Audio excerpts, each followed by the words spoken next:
আসসালামু আলাইকুম।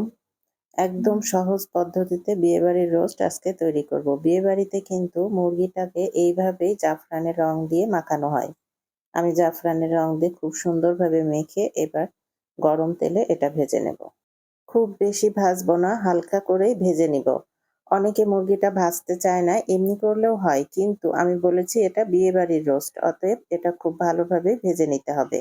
এবার ওই তেলের মধ্যে কিছু গরম মসলা, একটা স্টার অ্যানিস এবং পেঁয়াজ।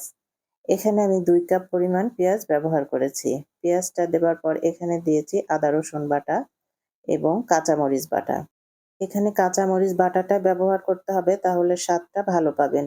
এবার এখানে দিয়েছি বাদাম বাটা। এখানে ১ টেবিল চামচ পরিমাণ বাদাম বাটা এবং শুকনো মসলার মধ্যে আছে এখানে লবণ, মরিচের গুঁড়া, ধনিয়া গুঁড়া। মসলাগুলি দিয়ে খুব ভালোভাবে মিশিয়ে নেবার পরে এখানে দিয়েছি ১ কাপ পরিমাণ টক দই।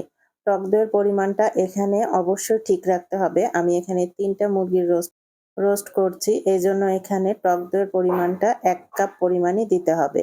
আসলে যেকোনো খাবারে যদি খাবারের পরিমাণ অনুযায়ী মসলার রেশিওটা ঠিক থাকে, তাহলে খাবারটার টেস্ট অবশ্যই হবে এবং টেস্ট হতে বাধ্য। শুধুমাত্র পরিমাণ অনুযায়ী মসলাটা দিতে হবে। এবার এখানে আমি শেষের দিকে ব্যবহার করেছি দুধ। মসলাটা ভালোভাবে কষানোর পরে আমি দুধেই মাংসটা খুব ভালোভাবে সিদ্ধ করে নিয়েছি। শেষ পর্যায়ে এখানে দিয়েছি রোস্টের মসলা এবং পানি। পানি এবং রোস্টের মসলার সাথে আমি খুব ভালোভাবে সিদ্ধ হয়ে না আসা পর্যন্ত সিদ্ধ করে নিব। পানিটা দেবার আগে এখানে ২ টেবিল চামচ টমেটো সস এবং ১ টেবিল চামচ চিনি ব্যবহার করেছি। যেহেতু এটা বিয়েবাড়ির রোস্ট বলেছি, টক ঝাল মিষ্টি স্বাদটা থাকবে। এখানে ঝালের পরিমাণটা আপনারা আপনাদের পছন্দ অনুযায়ী দিতে পারেন। এখানে কিন্তু সম্পূর্ণ রান্নাটা আমি কাঁচামরিচ এবং শুকনা মরিচের গুঁড়া খুব কম ব্যবহার করেছি। কাঁচামরিচের ফ্লেভারটা যদি রোস্টের মধ্যে থাকে, তাহলে রোস্টটা খেতে সত্যিই অপূর্ব স্বাদের হয়। আর কাঁচামরিচটা যদি তেলের উপরে দিয়ে ভালোভাবে কষিয়ে নেওয়া যায়, তাহলে সেই রান্নাটা খেতে সত্যিই খুবই স্বাদের হয়। আমি আগেই বলেছি এটা বিয়েবাড়ির রোস্ট, এইজন্য এই পর্যায়ে এখানে গোলাপ জল ব্যবহার করতে হবে। আমি এখানে গোলাপ জল ব্যবহার করিনি। আপনারা যারা পছন্দ করেন তারা এই পর্যায়ে এখানে গোলাপ জলটা ব্যবহার করতে পারেন। আমি বিয়েবাড়ির রোস্ট বলেছি, কিন্তু এখানে আমি আমার একটা সিক্রেট মসলা ব্যবহার করেছি।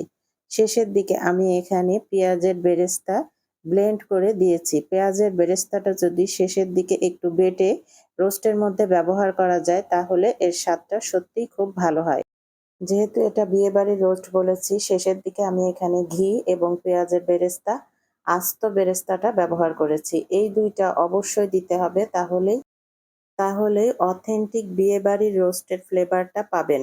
এই ২ টো দেওয়ার সাথে সাথেই সমস্ত রান্নাঘর আপনার বিয়েবাড়ির গন্ধে মৌ মৌ হয়ে যাবে। তৈরি হয়ে গেল খুবই সহজ পদ্ধতিতে বিয়েবাড়ির রোস্ট। আশা করি আজকের রেসিপি আপনাদের ভালো লেগেছে। ভালো লাগলে লাইক, কমেন্ট, শেয়ার দিয়ে পাশে থাকবেন। আল্লাহ হাফেজ।